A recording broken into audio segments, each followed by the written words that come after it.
आज से हजारों साल पहले इस गुफा के अंदर आना तो दूर, आसपास भटकना भी खतरे से खाली नहीं था।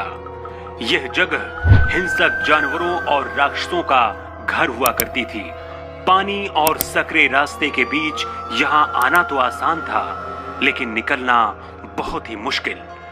लेकिन फिर यहाँ कुछ हुआ कि अब एक राक्षस को भगवान की तरह लोग पूजते हैं। यहाँ आने वाले लोगों में आस्था है कि इस गुफा में चमगादड़ की तरह उल्टा लटक रहा मयंक नाम का राक्षस यहाँ आने वाले लोगों के पाप खाकर अपनी भूख मिटाता है।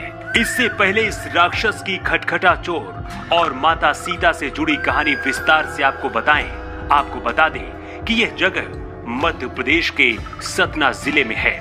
अपने 14 साल के वनवास के दौरान भगवान श्री राम यहाँ चित्रकूट धाम में ठहरे थे। चित्रकूट धाम से करीब 15 किलोमीटर दूर यह गुप्त गोदावरी गुफा है, जहाँ पूरे देश भर से लोग इस राक्षस के दर्शन और अपने पाप खिलाने के लिए पहुँचते हैं। कहते हैं कि देवी गोदावरी चित्रकूट में गुप्त रूप से प्रकट हुई थी ताकि वह भगवान राम के दर्शन कर सके, इसलिए इस स्थान का नाम गुप्त गोदावरी हो गया। गुप्त गोदावरी की गुफाएं यहाँ आने वाले पर्यटकों के लिए सबसे आकर्षण का केंद्र है। गुप्त गोदावरी में 2 रहस्यमयी गुफाएं हैं। इनमें से एक बड़ी और दूसरी छोटी गुफा के नाम से जानी जाती है। जब आप बड़ी गुफा के अंदर घुसेंगे तो आपको यहाँ बहुत खामोशी महसूस होगी। यह गुफा सूखी हुई है, यहाँ आपको पानी नहीं मिलेगा।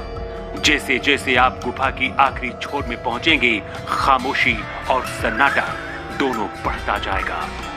वहीं जब आप दूसरी गुफा में घुसने के लिए पहुंचेंगे तो आपको यहाँ भरा हुआ पानी मिलेगा। यहाँ जब आप इस गुफाओं को गौर से देखेंगे तो आपको और भी ज्यादा विचित्र लगेगा।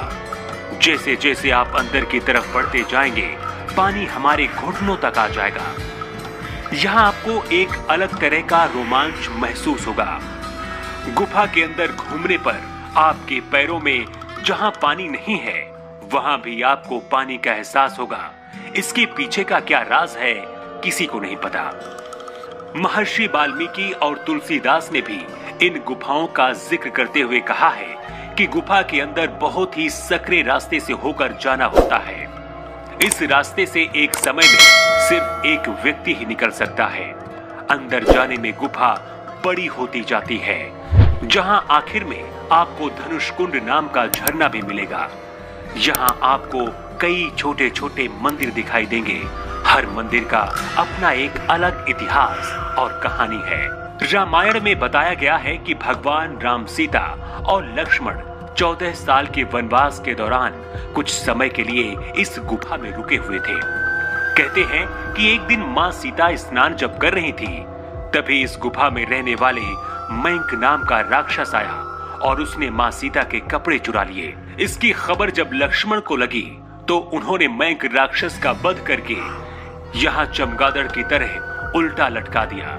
लेकिन मयंक राक्षस की आखिरी सांस थमने से पहले वहां पर भगवान राम पहुंच गए। राक्षस मयंक के क्षमा मांगने पर भगवान श्री राम ने उसे क्षमा कर दिया। जब मयंक राक्षस भगवान श्री राम से कहता है कि अब वो अपने भोजन का प्रबंध नहीं कर पाएगा, तो भगवान राम उसे वरदान देते हैं कि जो भी मेरे भक्त इस गुफा में आएंगे, उनके पाप खाकर तुम अपनी भूख मिटा लेना। कुछ लोगों का कहना है कि इस जगह पर अभी भी मयंक राक्षस रहता है। यही वजह है कि जब कोई पहाड़ को छूता है तो खटखट की आवाज सुनाई देती है। मयंक दानों ने माँ सीता के कपड़े चोरी किए थे और पहाड़ से खटखट की आवाज आने के कारण लोग इसे खटखट चोर के नाम से भी जानते हैं।